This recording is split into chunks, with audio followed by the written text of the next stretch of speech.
Comme toute bonne chose a une fin ou une pause de temps en temps, je me retrouve seul sur une chaîne si vide. Salut, c'est Yedi. Et bien dans cette vidéo, je vais vous raconter notre séparation.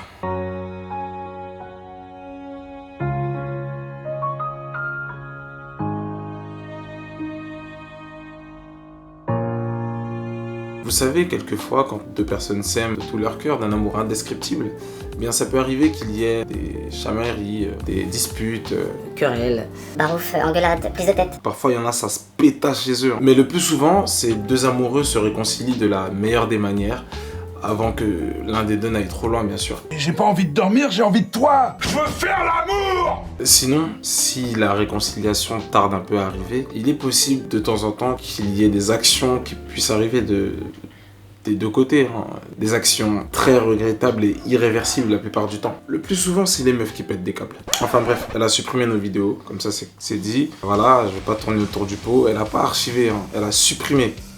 Supprimé, genre. Là, je peux plus les récupérer, c'est mort. Il n'y a pas de, je sais pas quoi, même, je crois, le meilleur des hackers du monde, il pourrait pas retrouver nos vidéos. Je crois, je crois. Des journées entières, des semaines entières de travail supprimé par une personne qui fait moins d'1m60. Voilà pour vous dire quel niveau de seum j'avais là quand j'ai réalisé tout ça. Et du coup, tout ça est parti d'une dispute. Et évidemment, enfin là, je me souviens plus exactement de mon niveau de raison et de son niveau de tort dans l'histoire. Là, son but c'était réellement de me nuire. Et je crois qu'elle a réussi. Elle a vraiment réussi à me nuire. S'il vous plaît, est-ce qu'il y a une ou deux traîtresses dans votre camp qui pourraient dire dans les commentaires pourquoi vous aimez trop faire ça? Et d'habitude, c'est que des paroles en l'air. Donc en vrai, quand elles parlent comme ça, c'est juste pour piquer. Elles vont pas mettre en application. C'est pour justement voir si t'es solide sur tes appuis. Mais quand l'action vient avant la raison, là, c'est souvent fatal. Et je vous cache pas qu'elle a réussi à me déstabiliser. En vrai, de vrai qu'on se le dise, là on est entre nous, c'est ça de faire le mec, y a pas de... Donc là la chaîne elle est toujours là, mais totalement vide. En plus j'ai reçu des messages, de soutien en mode pourquoi on vous a piraté wesh. Les haters ils s'arrêteront jamais. Oh les gamins, ils sont allés jusqu'à pirater votre chaîne YouTube. Oh là là, c'est trop. Le pirate là, c'était cette fille là, cette fille de moins d'1m60 là. C'est elle, c'est à cause d'elle.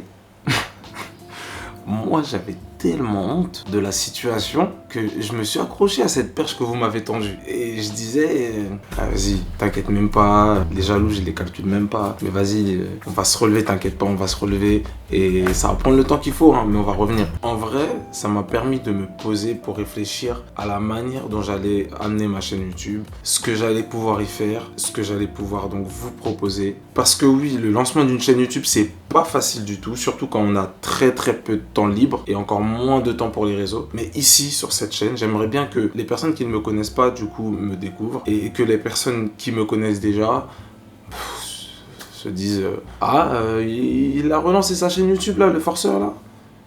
Y est-il là? Sur cette chaîne, je vais pouvoir faire ce que j'aime. Je vais pouvoir faire ce que j'aime en restant moi-même. De toute façon, j'ai jamais changé. Enfin, je crois. En 2022, il y a pas mal de choses qui se sont produites. J'ai pas pu partager ça avec vous. J'ai pas pu être présent. Mais j'essaierai de partager le maximum de choses avec vous en 2023 puisqu'il y a des choses qui sont prévues. Déjà, un voyage à Kinshasa très bientôt. Ce sera à deux. Ouais, je pars avec la pirate. Et pour le coup, cette fois-ci, ce sera pas un voyage qui durera 2 jours et demi. Parce que l'année dernière, là, on est parti 2 jours et demi. Je vous cache pas que 2 jours et demi à Kinshasa... c'est trop grave, c'est une dinguerie. Plus jamais de la vie on fait ça. Plus jamais. On essaiera donc de faire un maximum d'activités pour que vous puissiez voir ce qu'il est possible de faire au Congo. J'espère que ça vous donnera envie d'aller découvrir ce si beau pays. La machine m'énerve. Je sais pas si vous entendez, mais c'est la machine et ça m'énerve. Mais on va continuer tranquillement. On est... bonne vibes, tout, tu connais. En tout cas, pendant ce voyage, on va se réserver une journée dans laquelle on ira rendre visite à des enfants dans un orphelinat pour leur apporter un peu de bonheur avec ce qu'on aura mis de côté et aussi récolté grâce à vos dons. Donc, je vous mets en description une cagnotte Litchi qui s'appelle Kinlabel. juste là en description. Donc cliquez, donnez ce que vous voulez. Partagez aussi pour les personnes qui veulent participer, puisque je pense que dans votre entourage, il y a forcément au moins une personne qui aimerait participer à une œuvre caritative. Là, donc, ça va être une petite journée humanitaire pour redonner le sourire à des enfants. On essaiera de leur apporter des denrées, des vêtements si possible, selon ce qu'on aura récolté. Donc, je compte sur vous pour partager un maximum.